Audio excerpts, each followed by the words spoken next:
sister. Whoop, Happy whoop. New Year to you and to all of our real fans. It's so exciting. I know, it's 2026, and that 6 is like a trigger to me because I graduated high school in 86. Okay. So I'm thinking that this spring will be 40 years since I graduated high school. Well, a lifetime. Yes. Quite frankly, I mean. Yeah, it is. It definitely is a lifetime. Thanks for throwing that in my face to start the year. Well, it is a new year. It's a fresh rewind, and we're starting 2026 with an 80s classic for sure. Oh, absolutely. I don't know anyone that this film did not touch, or that you bring this name up and they, oh my gosh, I love that movie.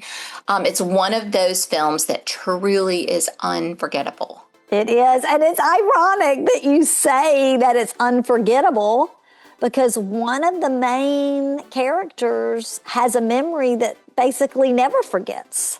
Never forgets. Real fans, Kmart might suck. I love that. Movie doesn't. This week, we're going on a road trip of a lifetime with Charlie and Raymond Babbitt in Rayman. I'm Amanda. And I'm Missy. And this is Real Sisters Rewind. Join us as we go back to the 80s. Hey, Real fans. Welcome back to Real Sisters Rewind. Back to the 80s. Back in the new year.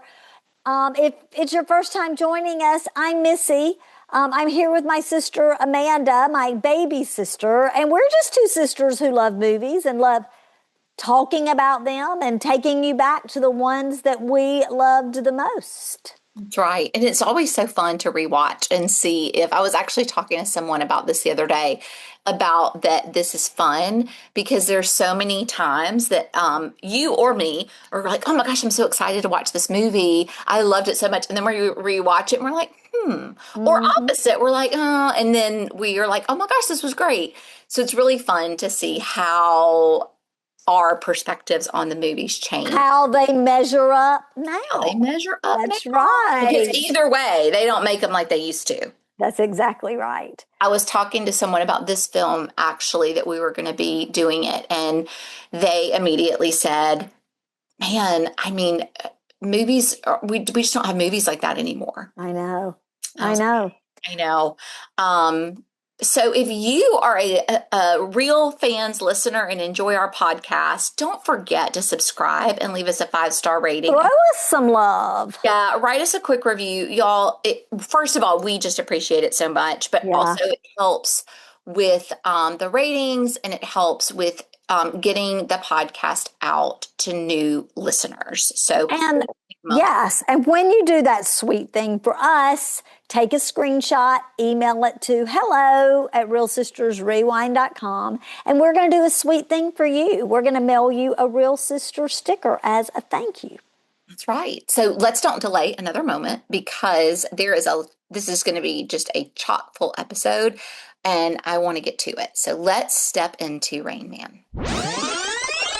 Rain Man opened in the theater on December 16th, 1988. Great opening. Like, I love when movies come out in the holidays. I know. I was 12. You were 20. Gosh,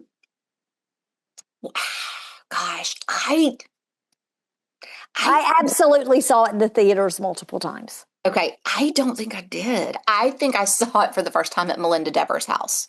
Probably so. I believe that. Always watching movies at Melinda Dever's house. And it was one, I do remember this very specifically, that the first time I saw it, I feel like it was somewhere like that because maybe I was with some other people too. And we started to watch it. And whoever it was, I feel like it was a friend's house, was like, this movie is so good. This is so good. And when it first started, and I remember the Aiko and it coming on and the car coming down, and I was like, what is this? Mm-hmm. And being gradually so pulled into it, and then just like totally, my heart was just there for the brothers, and it was Yeah. just, I loved it. Loved it. Well, I remember going to see it. Loved Tom Cruise, loved Dustin Hoffman, and Kramer was, versus Kramer. yeah. Oh, I loved him in Kramer versus Kramer 79. We've got to do that one. I know it's not the 80s, but it was still showing in the 80s. So I said do it. I know I want to do it. We're going to put it on our calendar. But I, of course, went to the theater to see it. And I can remember telling people, like, this is a movie you have got to see. You have got to go and see this movie. And I did. I saw it multiple times. Did you cry? I did cry. I mean, the first time, like thinking back on it when you saw it, or back in the day. Yes, I did. But what's so funny is I didn't remember crying until I got to the end this time and cried. So, which I know we'll talk about in the scene by scene, but yeah. Okay. All right, well, let's go into our pop culture spotlight. Okay, let's do it. That week, the week that the film came out, the number one song, oh my gosh, y'all, this is such a beat. Look Away by Chicago. Look away, baby. Baby, look away. I loved that song. All of their songs are such like they're like heart-wrenching. Yeah, they're so good. So I have a couple of thoughts of looking at the whole list. I've got some thoughts about the whole list. There are so many good ones on this. I know. So first of all, I have to give a shout out to Waiting for a Star to Fall, number 7. And it's interesting because it's got the number 14 and 7 all over it. If you know me, the number 14 and 7, they're blessed numbers. But that was the song that was like mine and Chris's song. I did Waiting for a Star to Fall. Waiting for a star to fall, carry your heart. I don't know the words. Carry your heart into my arms. That's not right either. I think that's what I say. Yeah, but that's where you belong in my arms, baby. Yeah. So that was our song. Number 2 is, I love it. Baby, I love your way every day. Okay, I have a confession. You didn't know what that was? No. But when I looked at number 10, I swear I must have been looking at it without my glasses because I thought it was Eddie Murphy, who did have a song in the top 40. And I was like, I never heard that. Money. Oh my gosh, Every Rose Has Its Thorn is on this. I knew you were going to talk about that one. Every rose has its thorn.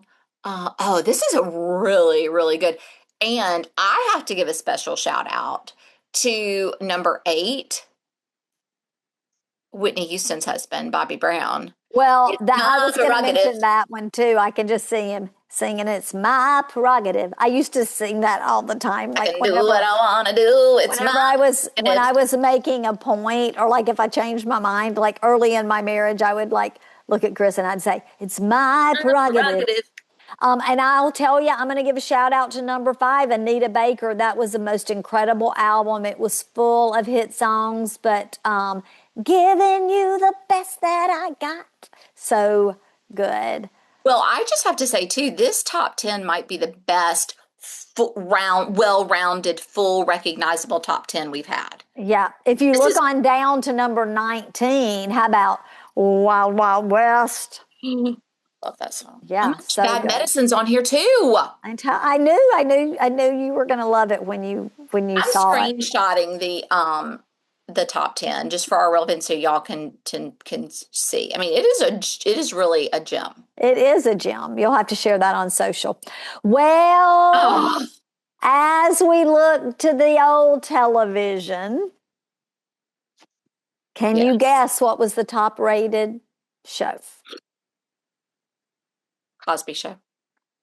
You're right. So I went to that little site that I found where you could see exactly what was on that day, the day the movie came out. But movies always come out on Friday. So I went to a couple of days over, and it came out at Christmas time, which we said at the very beginning that it was released there. What was it? December 16th? 12th or something? 16th. Okay. You were 12. That's where the number 12 comes from. And so I went over about 3 days just to get another day of the week to see what was on. Sure. But it made me, this almost goes into Do You Remember? Like how we used to always have all these Christmas specials. Like I loved this time of year. And on this exact 12/19 of 88, you've got the Brian Boitano, I guess it was an ice dancing show to Not Boitano. It's Brian Boitano. Oh, Boitano. I'm not in Girl! the sports. Sorry, I don't know. You've got Bob Hope's. He always had a Christmas special. Yep. You've got John Denver's Christmas special. And this is all on one random night.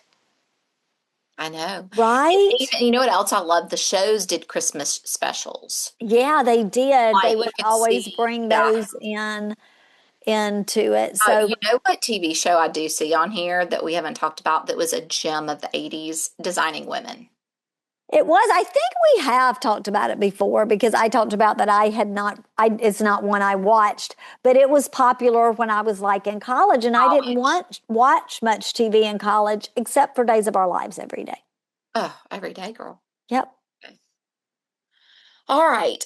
People Magazine was on the stands that week, and on December 19th, we have Take a look at the picture. I want to see if you recognized that blonde, right? Well, I see first of all, I see a little Kevin Costner action. Kevin Costner was on there. I see, of course, Diana. Y'all, I feel like she's on People every week. God, I know. They did. I mean, it's like not that she was beautiful. She was best dressed. She was the most beautiful. She was the kindest, best giver. Like, she's incredible. Princess Di. Do you recognize the blonde in the glasses? The main blonde. Is that Daryl Hannah? It is, but she looked so much like Jessica Chastain to me from The Help. Yeah, she doesn't. She doesn't look like Daryl Hannah there to me. But I mean, I say she doesn't like Daryl Hannah. She does, because I guess that's who she was, but not it's who she was and who she still is. Like who, I don't know how I picture her in my mind. I guess that's what I'm trying to say. All right, so I think one of these worst dressed over here beside Princess Di, I think it is Jean Kasem, which was Casey Kasem's young wife.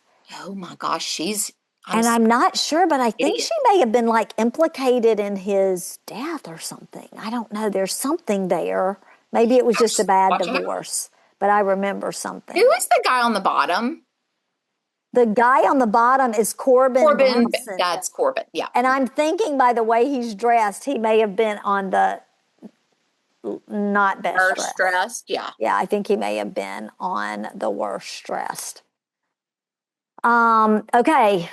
So I know that our TV shows were kind of a do you remember, but I've got one, and I'm sure that you came with one as well.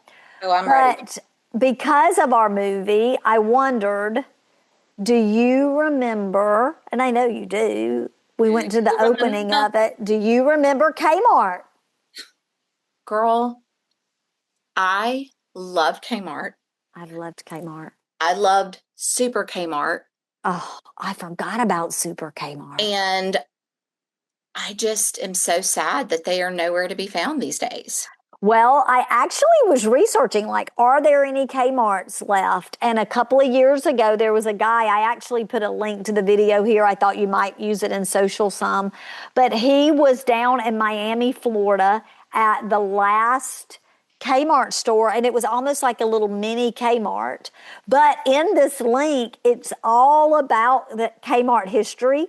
And there is this great jingle that was, I don't even remember it, but it's all about like, there's a store in your neighborhood and what do you see? Like, I don't remember exactly, but it's hysterical. And in that commercial, you see like, I don't remember Kmart having all this, even super Kmarts, but like big appliances, like refrigerators. Almost like a Sears. Yes, it was very much like a Sears. Interesting.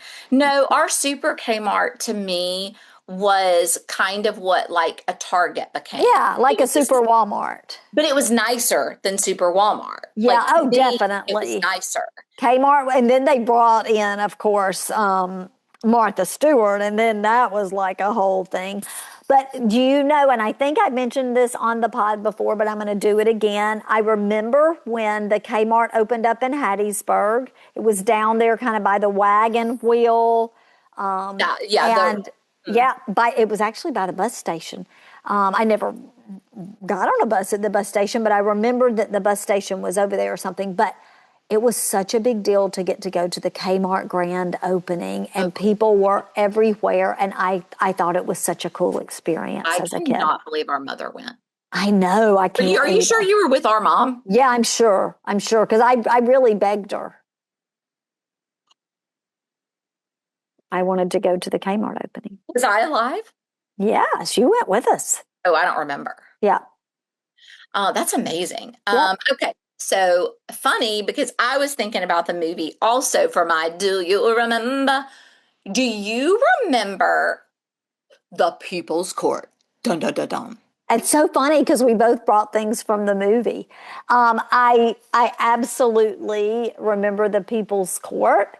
With Judge Wapner, as you know, Raymond talks about in the movie. But in my mind, I get it mixed up with Judge Judy. Judge Judy. It's like it was the original Judge Judy. It was the original Judge Judy. I still don't understand those court shows. Like what we're really seeing. I'm like, is this a real court? I don't understand. I do believe it is a real court. And I'm really glad that they started those shows, because I believe that led to cameras in the courtroom. And that's how we got to see the OJ trial. And Wait a minute. You like feel like you've heard this or read this somewhere, or you just feel like in your brain that? No, I just feel like it was the genesis of it. I think probably not. Why?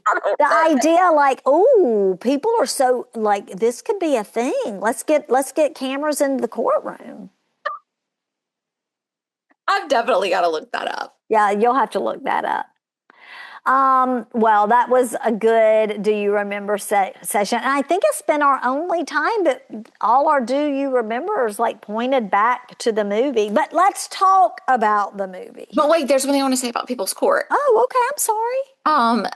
I remember watching People's Court at Mama Mac's trailer. At Mama Mac's, yeah. Like nobody's business. Absolutely. We were going to be like Gilligan's Island. You're going to roll right into People's Court. Right. You talk about that Raymond Rain Man was regimented with his time.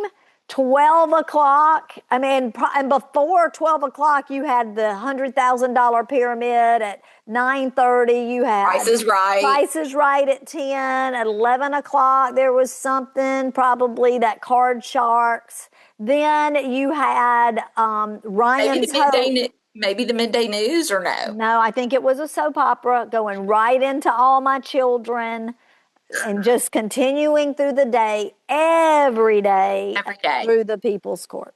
Mm-hmm, for sure. Loved it. Love that. Okay, ready to get into the movie. Sorry. Yes. So let's talk about Rain Man. Directed by Barry Levinson. He had recently actually just come out and had major success with Good Morning Vietnam. Robin Williams, rest his soul. God bless him. Okay, and the screenplay was written by Ronald Bass and Barry Morrow. I almost said Barry Manilow. That's funny. Inspired by that's a whole different movie. Yes.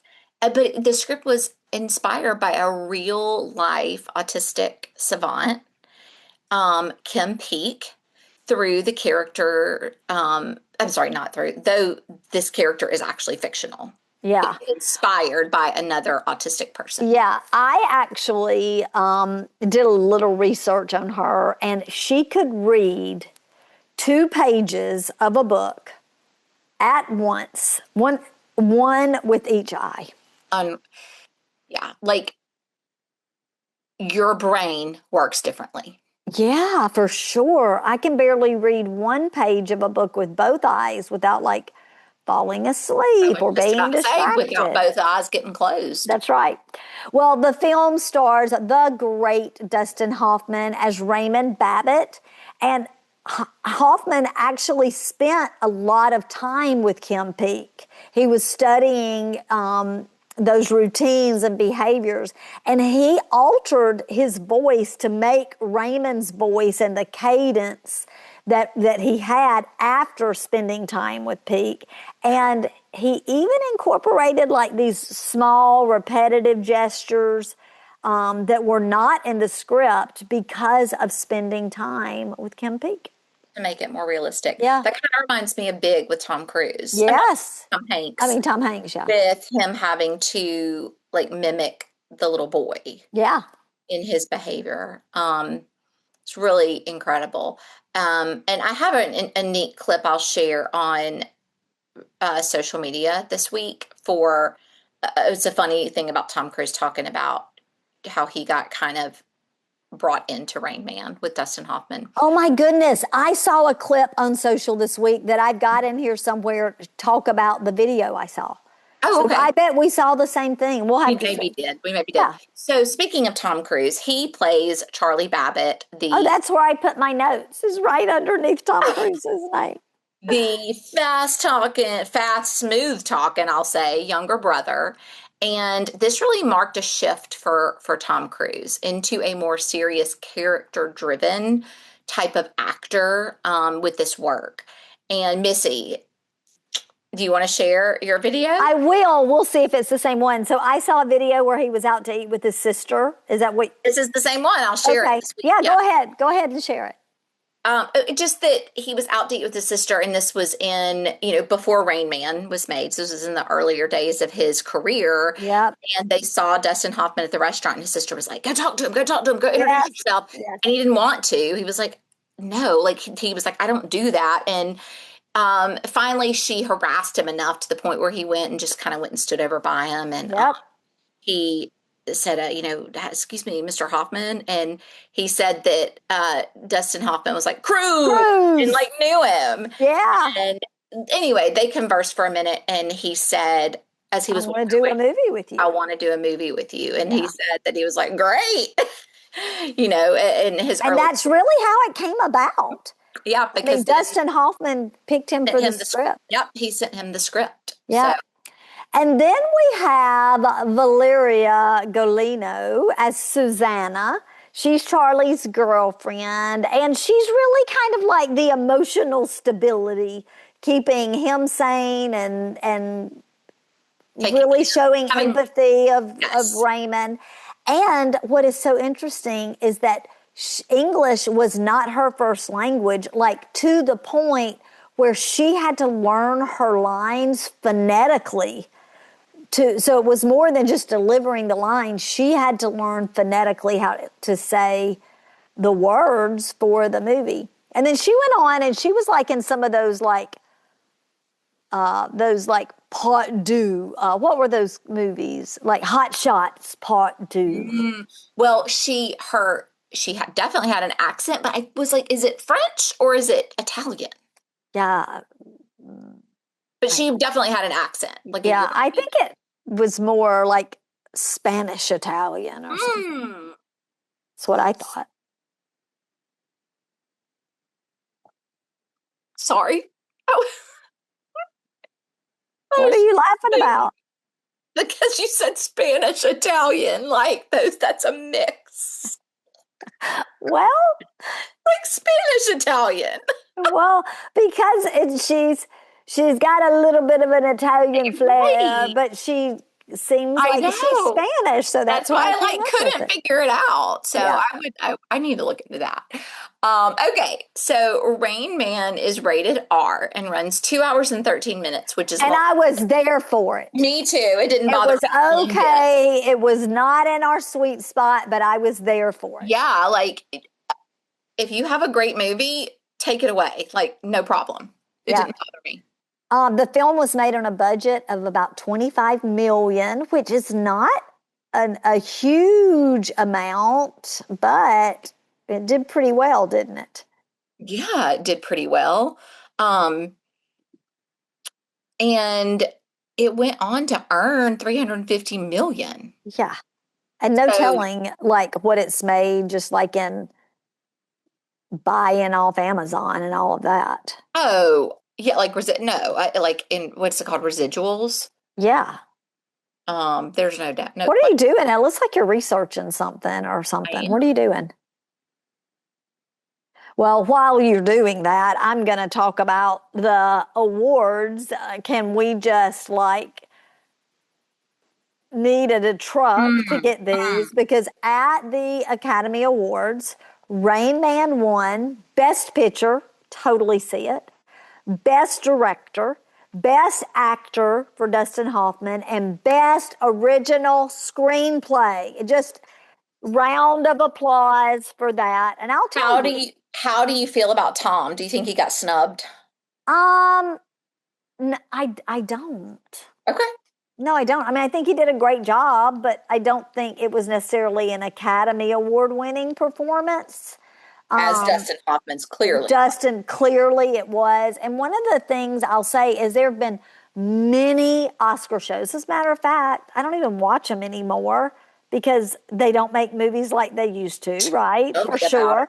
I mean, I don't know half the films, but I will tell you, this would have been one where I would have been cheering, cheering, cheering on these. Oh, for sure. For sure. I found out her accent in the movie is a subtle Italian accent. Oh, I was kind of You close. were half right. I was half right. It's an Italian Spanish mix. Well, you could easily have an Italian Spanish mix if you had man from Italy, a woman from Spain. They have a baby and they travel back and forth. Absolutely. No, 100%. yeah, no question. Okay, so I am excited to talk a bit about this because one of our podcast guests that we have on a lot, Dr. actually, Miles Doliak, Fan favorite. he Is really he a doctor? I didn't realize he Hey, was a isn't he a doctor? PhD. No, maybe he doesn't have his doctorate. I need to Well, ask. he's a doctor to us for movies. So He is a movie doctor. whether he has the PhD on the wall or not, who cares? Dr. Miles Doliak, come on. I know he has several degrees, and so in my mind that just like makes No, you he probably does.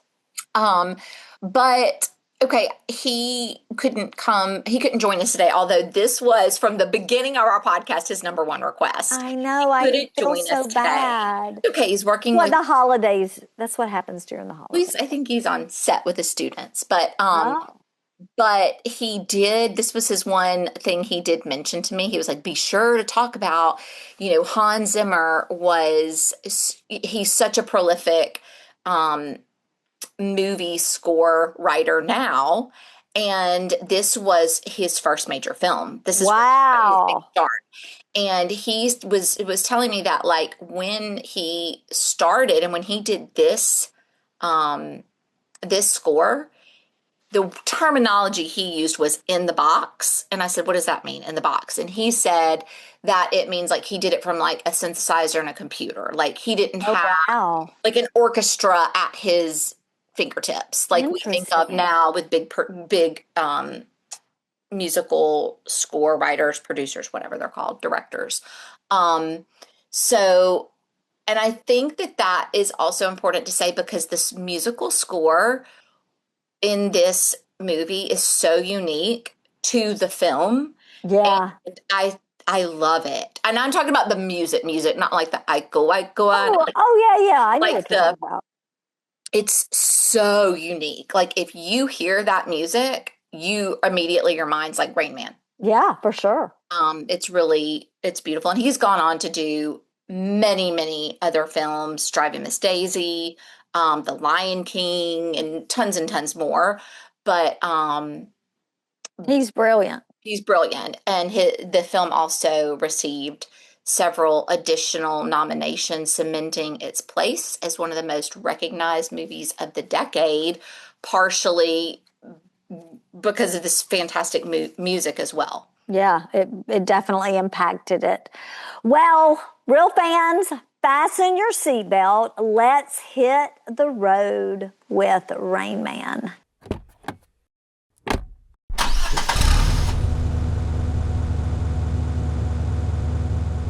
All right, sister. I have really I don't like chunk this out of my mind when I think about it, but I think there are some really, really important moments that happen within like buckets of time. So I'm going to try to just like briefly touch on some of the storylines until we get to some of the more important um, character Like the iconic stuff that we all want to changes. talk about. Yeah, and like the character development in the Okay. because we kind of know what happens. But we start off with learning very quickly. Charlie Babbitt, he is a car dealer. He's in LA. He's in a crisis. He's trying He to feels like he's not a good guy at the right, beginning. exactly. He definitely feels like Oh, that. he's not. I don't think he is a good guy. Yeah. He has a quick temper. He is in this crisis with imported Lamborghinis, and there's like something with a problem with the EPA regulations, and he's self-centered and he's dismissive of And rude. rude to the people he works with, which is another guy, and his girlfriend Susanna, who is And dishonest because he's like he's telling also the guy to dishonest. lie to the customer. Yep. And so I just have to say this about Susanna really quickly. She is very uniquely beautiful. Yeah, that is a very good way to explain She's not a her, traditional beauty, right? but she is a very unique beauty to me. And she, Is that Italian Spanish? oh, well, I was going to say it's very European. Like she looks, Yeah, um, yeah, but the way she speaks, and she seems like a beautiful soul. yeah, true. Um, and I'm like, what are you doing with this guy? He's a jerk. Yeah. So we find this all out very quickly. We also find out his father has passed away and he shows no emotion. He could care less. Um, but he and Susanna do go back for the funeral and the reading of the will. And he leaves her in the car at the funeral. 100%. Like she just wants him to open up Yes. and love her and include her in his life. And he's like, I'm going to my dad's funeral, sit in the car, I'll be back. And it's like she's dressed for a funeral. And he really didn't even want her to go, but she was like, I'm coming.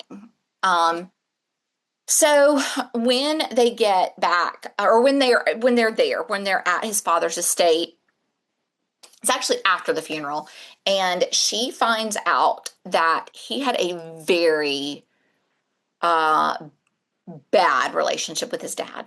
With his wealthy dad. Very wealthy dad, Yeah. and that it was so bad that when he was 16 and got into a little trouble for taking the car out for a joyride, his dad left him in jail for 2 nights. Yeah.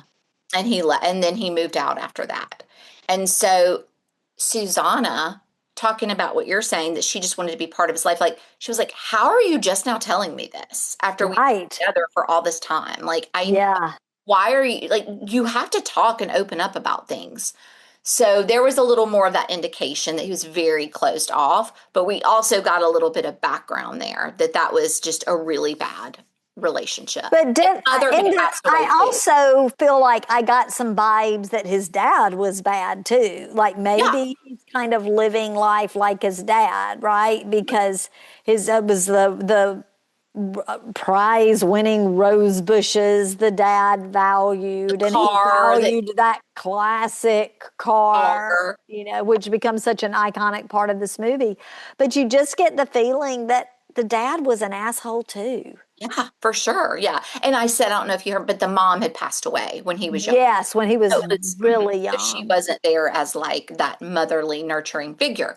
Us moms have to keep the family together. That's right, girl. So he goes to the reading of the will where he finds he basically gets nothing. Well, He he gets get one thing. he gets the rose bushes and Yep, he gets the car. that's right. It tore their relationship apart.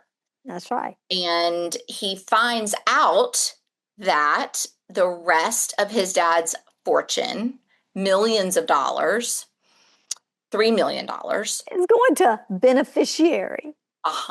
going to Yeah. beneficiary. Long story short, he finds that the money is going to be in a trust and it's going to be through an institution, a place, Walbrook. Isn't it called Right. Walbrook? Walbrook, yeah. I'm saying it right. Walbrook Institution. And he's like, he just doesn't get it. Yeah, he's so confused. Yeah. So he goes. He and Susanna go. They find this place. Do you think when he walked in, he was like, show me the money? Probably. Nod to Jerry Maguire. He found the person in charge of the trust, which is a Dr. Bruner. Mm-hmm. And this is, long story short, where he finds out he has a brother at Walbrook, and the trust is for him. Yep. And a big brother. A big brother. And he is so confused. He has no idea he has a brother. No idea. He's ticked off. He's like, how did no one ever tell me I had an older brother? And he had some suppressed memories that we'll find out later, right? Like the Rain Man would come sing to him. He thought it was the imaginary friend that was singing. Yeah, he had told Susanna Yeah. when they were talking about the Rain Man. It was just an imaginary friend. Yeah.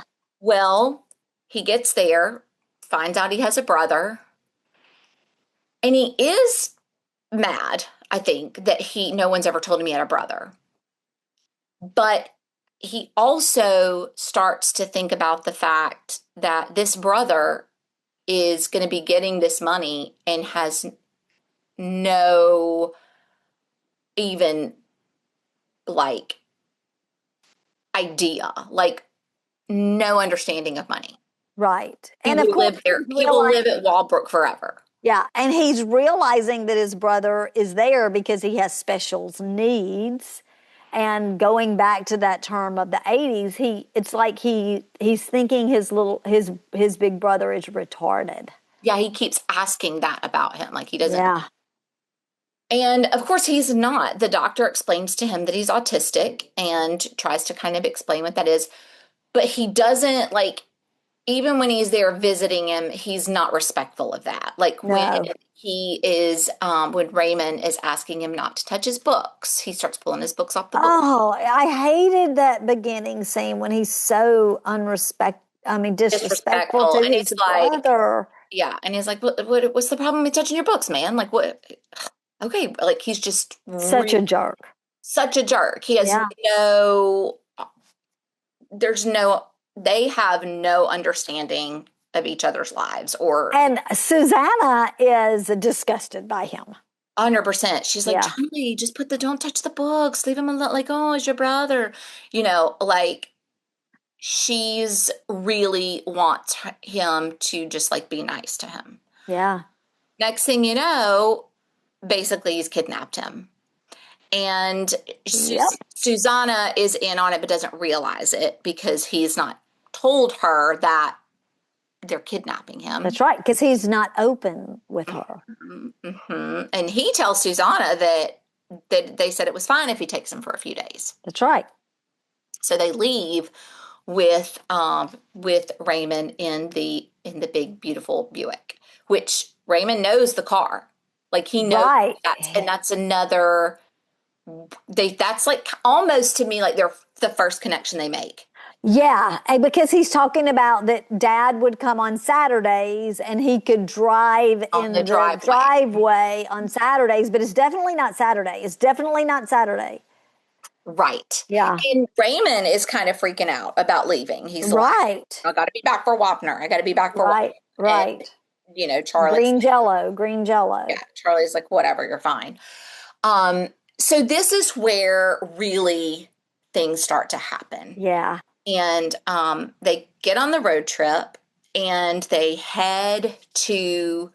heading out. And oh man, it's very quickly, Charlie struggles with He my has, strict routine. yeah, he has no clue what he's in for. No, because he thinks they're just going to drive, through the night to wherever to do this or that. And they can't, like, he's got to have his meal times, his bedtimes at 11 p.m. He's got to watch his People's Court. He wants to eat what he knows is on the menu at the institution. Like tonight is Tapioca pudding. it's fish stick night with green jello or whatever. He's so regimented. Yes. That And he yeah, has to live according to that. And after that first night in the hotel when they stop, because he's got to have, they've got to stop, and he has to have his 11 o'clock bedtime, and he has to have his tapioca pudding and move his bed all the things. yeah, because his bed, you said about his bed, it has to be by the window. Has to be by the window, so they move it. And that's important later when we see a shift. He comes into Charlie's room when he and Susanna are sleeping together. They're doing the nasty. They are doing the nasty, and he's imitating noises that he hears. Yeah. But he wants his books to read, too. That happens in the scene. He wants his books to read, and so Charlie hands Raymond the phone book and says, here's you a book to read. And he's just reading the phone book. And he hears these noises. He goes in there. Well, Charlie freaks out. And Susanna's like, go talk to him. He doesn't understand this. And she's thinking, he's so kind and sweet. And he is just really ugly to him. Like, it's so hard to watch. It's brutal. What are you doing in here in my room, man? What are you doing? Horrible. Like, I don't know. It's horrible. It's heartbreaking. Yeah. But they get up the next day and it's a new day. They're on the road and But before that, no, this is when Susanna leaves. Oh, that's right. She does leave. He goes back in the bathroom. That's right. And P.S., I just got to say as a sidebar, Susanna filled that tub up real fast. Like, it was up to the rim and it was huge. I was like, how did that happen? True. Yeah, she gets up out of the bathtub and leaves. She's done. That's right. I don't blame her. I mean, if you are dating someone who treats other people like he treated his mentally challenged, actually mentally advanced brother with some challenges in there, then you need to, that's a sign. You needed a sign. Here's your sign. Get the heck out of Dodge. That's right. So now he's got him all to himself. And Susanna was was kind of that a buffer for him. But so they get on the road, they go to a diner. And when the waitress introduces herself to him and he sees her name, he spouts out her phone number. Yep. Right? And it kind of gives her the creeps, but Charlie's kind of having this realization. And then she accidentally drops the toothpicks. They scatter on the floor, and Raymond immediately says, 246 toothpicks. Yeah. And then he corrects it to 245. And Charlie's beginning to realize that he didn't just, estimate it. He counted them instantly. And I will say this, sister, that scene was actually inspired by a demonstration from Kim Peek. Whoa. Yeah. What an incredible brain. Yeah. But it's mind-blowing, isn't it? Wow. Well, this is also when, on their trip, they are going to get on the airport to fly to L.A. Yep. Nope. He refuses. I love the airport scene.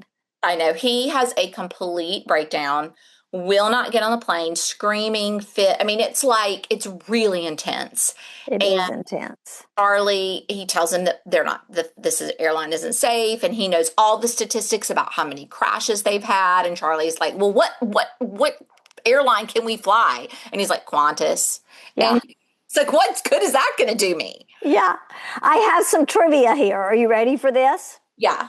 So when airlines first started showing movies, they had that part clipped out. They would not show the stats of Oh my the gosh. flights that had gone It was like a bad down. look for them. Yeah. Whoa. I That's guess you don't want people panicking in the sky if they didn't know those stats and then they heard them. I guess so. Um, so they end up having to drive across country in the Buick. Yeah. So It's many going to be things happen. quite a trip. Yeah, start to fall apart. They see an accident on the side of the road. Raymond gets out. He will not ride in the car on the highway, so they end up having to take back roads, which is going to take Yes. even longer. And he's got to get back. He's got to get back because he's got deals. Yeah, he's like has all of these deals like falling through that he's got to be back to take care of. And you got to remember this is before cell phones and computers and Zoom call. Like you're there in person or it doesn't happen. Right. And so he's trying to get back, and they are just not only now on back roads, but so many extra stops. We got Yeah. to stop to watch Wapner. Got to stop. He left without his underwear, and has got to get his underwear from Kmart. Got to get it from Kmart because that is you got to get your boxer shorts from Kmart. That's right.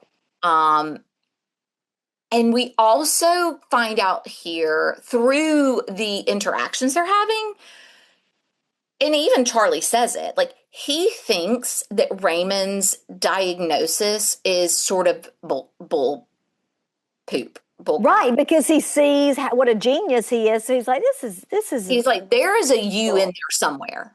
Right. Like, what's the deal? So along this journey, he's so fed up. He's like, we're going to the doctor. So he stops at this little small town doctor. Yes. And so funny, the nurse is trying to check him in, and she's like, but what's wrong with him? Like, she's just, like, she's like, he's artistic? No, autistic. And the doctor that they see, he's like, he's very transparent. He's like, I'm not really familiar with this, but I do know, I know what this is. And I know that, he talks to him a little bit about what autism really is and how the Right. brain's different. And he asks him, does he have any special abilities? Because often people with autism do. And Charlie tells him some of the things that have happened, like with the toothpicks and the phone Right. book. And it's so interesting because the doctor asks him all of a sudden, he's like using his calculator and giving him these huge math The problems. math equations. I could barely He works figure out them. it was 40 years that I graduated Right? He this knew year. them right off the top of his head, the Yes. square root. But then when he said, hey, Ray, if you've got $1 and you get back 50 cents, how many coins do you have? He was Yeah. like, $1. Isn't it Like fascinating? he didn't have a grasp of like the concept of $1. Right. Just to show really the difference in what his brain could do and what it couldn't do. So even though Charlie doesn't understand his condition as they continue on the road, he does make Ray's needs a priority. Like, He does. still And attends that's to a his needs. subtle little shift, right? Even the annoying things like Wapner's on. When they have to stop at the farmhouse. I love that scene It is so good. so much. I actually was going to look who that farmhouse mama was. Oh, she's definitely, you recognize. Yeah, I do. I recognized her. And she's been on other things. So, but tell the real fans. Well, he tries to sneak him in by saying, "Oh, we're with the television survey, whatever." And this poor lady's she's got like 10 kids. Yeah, really, it's like 10. And she's like, "Sir, my husband's not home," and she won't let him in. And then Raymond starts having a full-on fit on the porch, and he's like, Wapner at 4, whatever. And finally, she comes out on the porch, and she's like, "What's going on out here?" And he finally like explains it, and she's like, "Well, the kids are watching cartoons. Will that be all right?" And the next scene cuts to Raymond sitting in from there with watching the People's Court. Oh, yeah. We knew it wasn't going to be all right. One other thing is I'm looking up this lady and I found her, but also the waitress was Bonnie Hunt. I know. Good thing. Yeah. Yes. Yeah. Good fun. So the farmhouse mom is Beth Grant, and she has been in a lot of things that you would recognize her in. Most notably, No Country for Old Men, Little Miss Sunshine, and I think she was on Justified, I sister. think she was on Justified too. Yeah, I think That's she where I was on recognize her. Justified. Yeah. By the way, shout out, real fans, if you've never watched Justified, stream it, watch it. You won't We regret could do a whole podcast on that it. series. Okay, so Wait, you didn't say anything about me saying that. we Like, could. it could be a whole There's no podcast. doubt it could Maybe be. it was Big Love that she was part of, because I'm not seeing Justified on here as It I'm. could have been Big Love. It may have been Big And Love. I really thought I saw her on Justified. All right, keep going. Definitely has like a farmhouse wife look. Yes, she does. Okay, so like we said, so they go in, they watch the People's Court, and like I said, he's attending to his needs, even though he doesn't understand it. Right. But this is the moment that captures our heart, sister. When Raymond says they're in the hotel and he's brushing his teeth, and Charlie makes a joke, and Raymond says something funny, and Raymond says, "Funny Rain Man." And Charlie has the realization that Rain Man, that he thought was his pretend Yes. was That would Raymond's sing to him. brother that would Yes. sing to him. He said, "You're the one Yes. who sang to me." And Raymond starts singing. Oh, it's He was just a treasured moment. 17 when and they sing that song together. I know.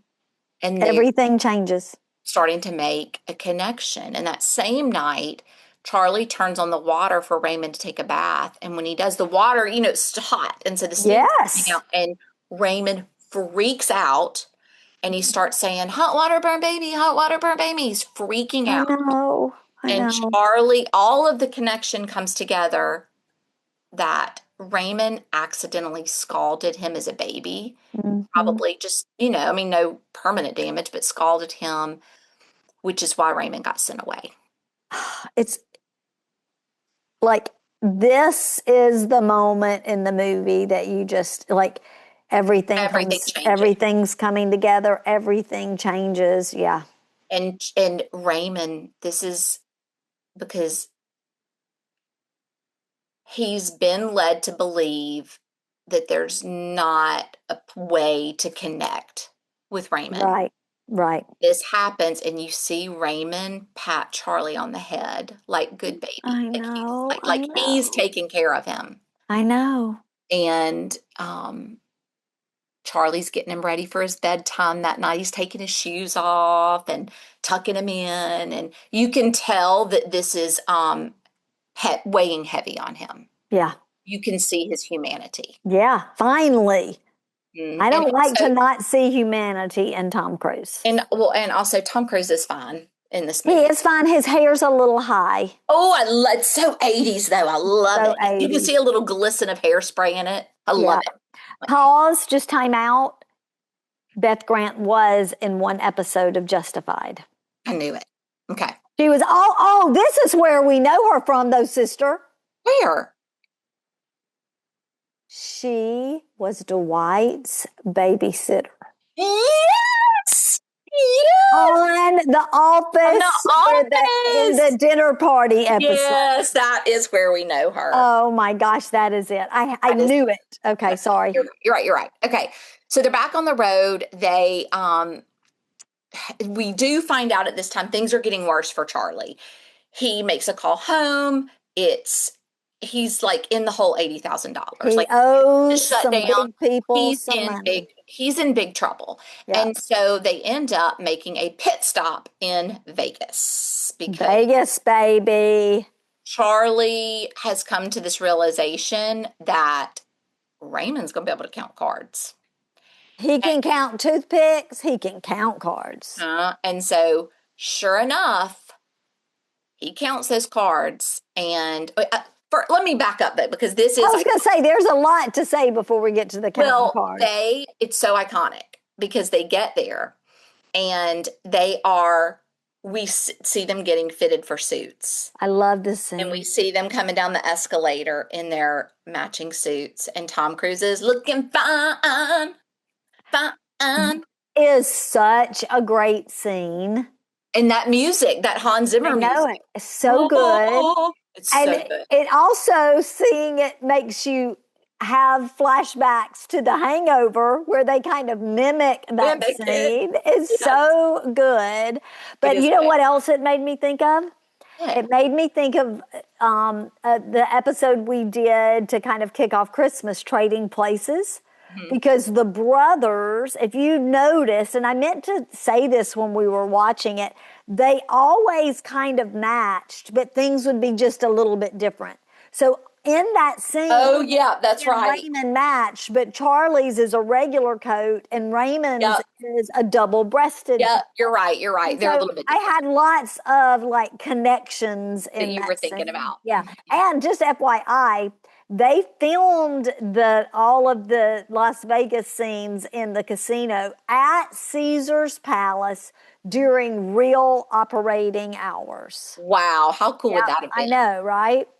So they come down the escalator and they sit down at the blackjack table. And at first, like the very first hand, we're very close to the beginning, Charlie thinks, because they've talked about it. He knows, one for bad, two for good. And he's kind of given him the rundown of what to do. And he thinks that Raymond's not going to understand. Right. Until he leans over to him and said, because there's something about, he took his queen, something, and he leans over to Charlie and said, there's lots of them. Lots of them. I know. Charlie goes, there's lots of what? There's lots of them. And so he says, hit me. And boom, boom, boom. He hits 21. There he goes. Starts becoming a winner. More and more people are crowding around and they are winning. And you know what happens at a casino when you win. The big eyes are on you. The eyes in the sky. And there are people that are watching because it's just odds are you're not going to win every hand. Right. And he gets up. I mean, they win like over $80,000. Enough to cover his debts. And a little more. And then a little more. So he ends up, as they're playing, Raymond's like wanders off to roulette.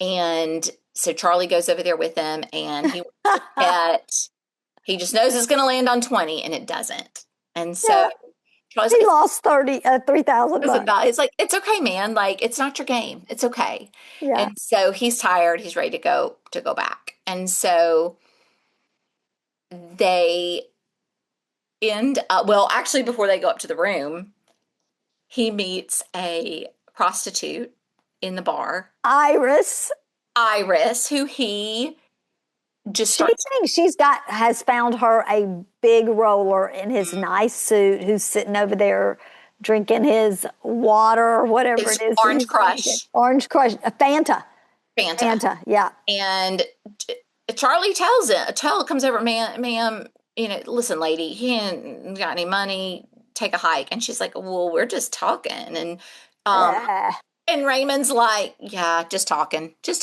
getting to know each other. And so he's like, okay. Anyway, he ends up telling the girl, we're counting cards. I know, we're counting cards. Wait, what are you doing? Like, huh? We're counting cards. Yep. And so he thinks at the end of the conversation, they're having a date at 10 o'clock. I know. And they go, so this is where they go up to the room. And like this is just some of my favorite iconic parts. Um, they get to the room and Charlie says, he turns on the lights and says, I've got a surprise for you. Yes. Go take a look, man. Go take a look what's up there. And up by the huge window looking out across Las Vegas is Raymond's bed. He said, He I moved it. put it up there for you. Yeah. And he has his bed up there by the window just how he likes it. And he's very concerned about his date that's going to be happening at 10 o'clock. Yeah, he wants to be ready. He's got to be ready. He wants to dance with Iris. And he wants to dance. And Charlie's like, there's not going to be any dancing, man. And he's like, persistent. He wants to learn how to dance. And he tells him he wants to learn how to dance. And oh my gosh, I know. Charlie Babbitt teaches his brother how to dance in that big window. And I there's know. something about this moment. It's just like you're seeing a picture into a private, Yes. like a I'm tearing private, up. it's just like you can't even, but like, and the most I love as he talks, one of the things I love about, it's kind of funny because it's mean at first, but the way it becomes eventually, the way he talks to Raymond is he talks to him just like a person. Oh, right. Yes. He just treats him normally. Yeah, he's Yes. like, at first it's harsh, but then it evolves into this just like I'm just talking to you like, okay, now Ray, if you want to learn to dance, you're gonna have to touch. You're gonna have to touch another person. Do you Yeah. want to learn to dance? Yeah, okay. Um, and then he tells him he has to look up. I know. He's like on the count of three, you're gonna look up really slowly. And he teaches him how to do that. Yeah. He's just like making all of these strides, and it's just really amazing. It is. It's beautiful to watch. But even as sweet as that is, and he teaches him how to dance, at the end he asks, he doesn't ask Raymond if he wants a hug. He goes in to hug him, and he freaks out. Of course he does. So it's like Because he's making progress, but he's not perfect. right. There's still a part of him. He's always going to be different in that way. Yeah. So it's time for him to go down for his date. Right about this time, Susanna comes back. Yes, she does. So she comes back. With her sweet self. Yeah, and she does. She goes down with him for his date, but of course Iris never shows up. And I love this because this is when they have the kiss in the elevator. It's so sweet. And a little bit of a dance.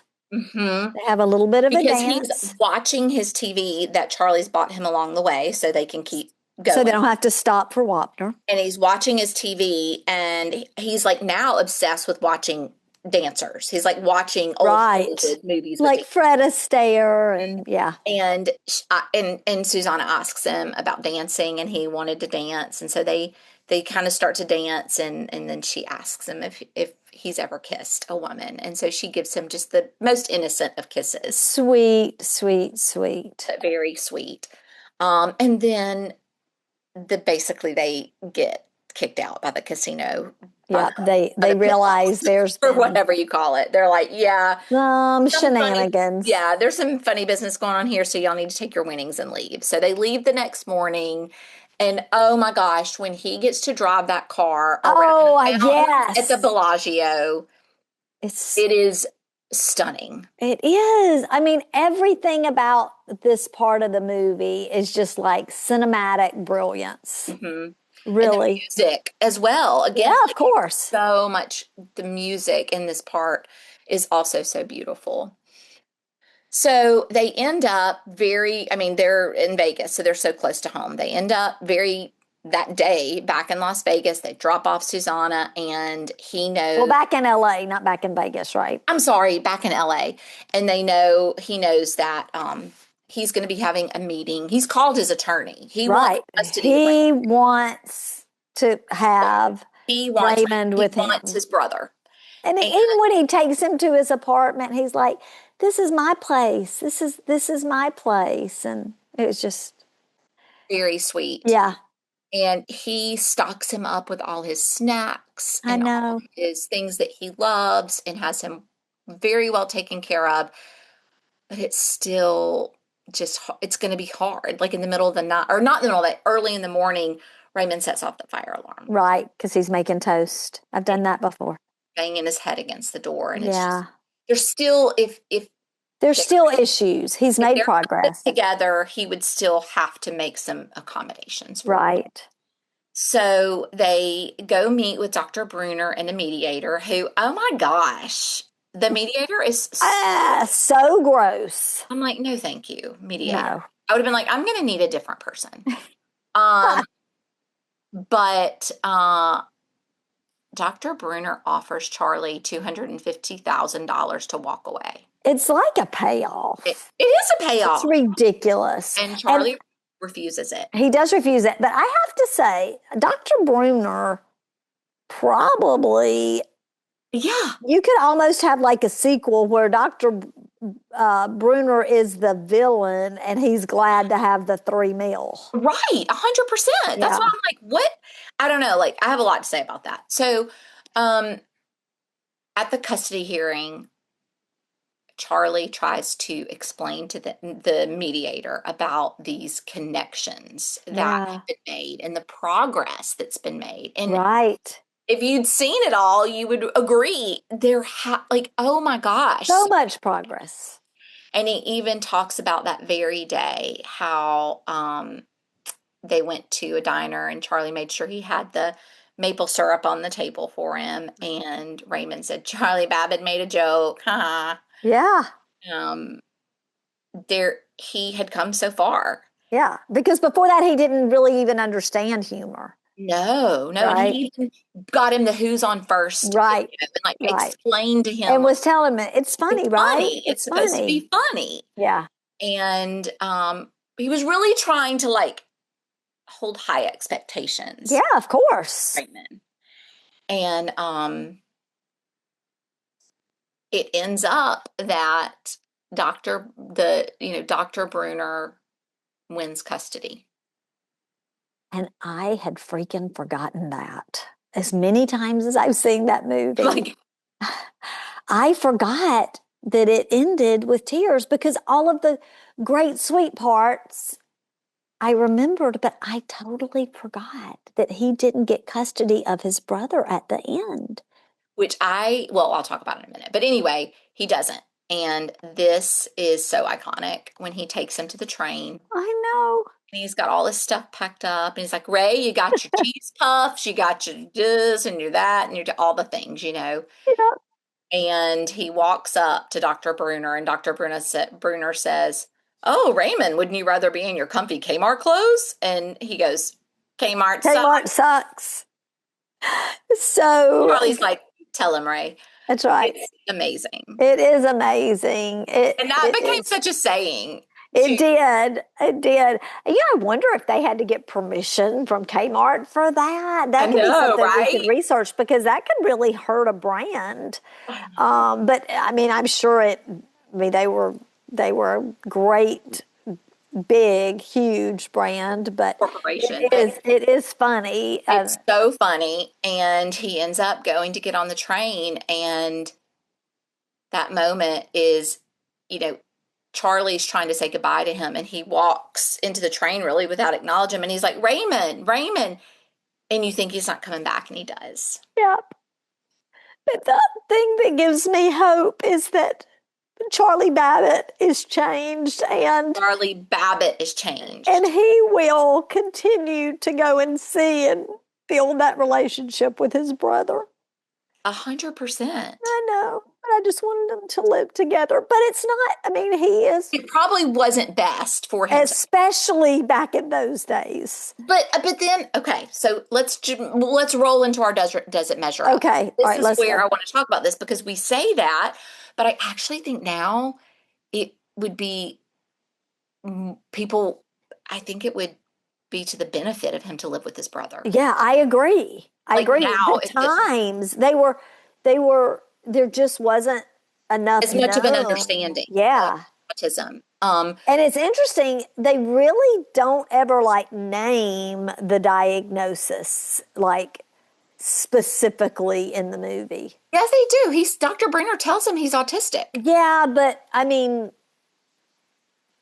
he tells him he's autistic, but there's deeper labels that you would be able to put on his diagnosis, because he's like there are words for it beyond just autistic. Yeah, because we know now there's it's a savant. Yeah, right. Yeah. He's very high on the spectrum. Yes. So in that way, I don't know if it measures up, because I'm like, now I don't think this would have been the outcome. They would have helped equip Charlie with what that's true, to take his brother home. But it definitely measures up for the time. And the movie measure up. Absolutely. That was the only thing. And I was like, I think now we would have a different outcome. Yeah. And kind of like I said, the movie cameras in the Wapner and Judge Judy led to the filming of real life trials. You just made that up, though. I did make it up, for sure. But what I'm also going to make up is that one of our favorite streaming shows that is the sweetest, most precious show is Love on the Spectrum. And I mean, who knows if seeing this relationship didn't lead someone to watch that and say, let's do a series on this. Yeah. Because I love Love on the Spectrum. We could do a whole podcast on that. Well, it definitely increased the public's awareness of autism and what that is. And man, this movie is one of the greats. It is. It's one of my, and it's not like one of my go-tos, like necessarily if it's on, but boy, like it's heavy. It's heavy. It's heavy, yeah. It's heavy, but it is A++. Mm. It's up there for sure. Like almost in a way like a Forrest Gump with the fictional whole. I mean, I know we use this word several times about scenes and stuff, but it is truly an iconic movie. Mm-hmm. So many iconic scenes, the music, the shots, like there's acting. Coming down the stairs, walking down the driveway at Walbrook when he's car, like there's the transformation of the characters, like everything about it is like if we were Siskel and Ebert from the 80s, we'd give it 2 thumbs up. Mm-hmm. All right, well, let's go into some clues for our next episode, because that's a wrap on Rain Man, sister. Wrap on Rain Man, y'all. Go, if you haven't seen it in a while, do yourself a favor and go see it. Start out the new year with that and think about the transformation that you want to have in the new year. It was so good. All right, Real fans, here are your clues for next week's movie. Clue number 1. This one takes us from real world into something a little more mythological. Clue number 2. You might have to go back and rewind, because one of the stars of next week's film was mentioned during this week's podcast. And clue number 3, it's an 80s love story that involves an unexpected meeting and a whole lot of water. Oh, that is... all right, I'll let you have it since it's the new year, sister. That was a giveaway. If you think you know what it is, tune in next week to see if you're right. And remember, if you leave us a 5-star review, take a screenshot, email it to hello@realsistersrewind.com, and we'll send you a Real Sister sticker. We'll see you next time as we rewind another 80s favorite. Bye, y'all. Bye, sister. Happy New Year, everyone.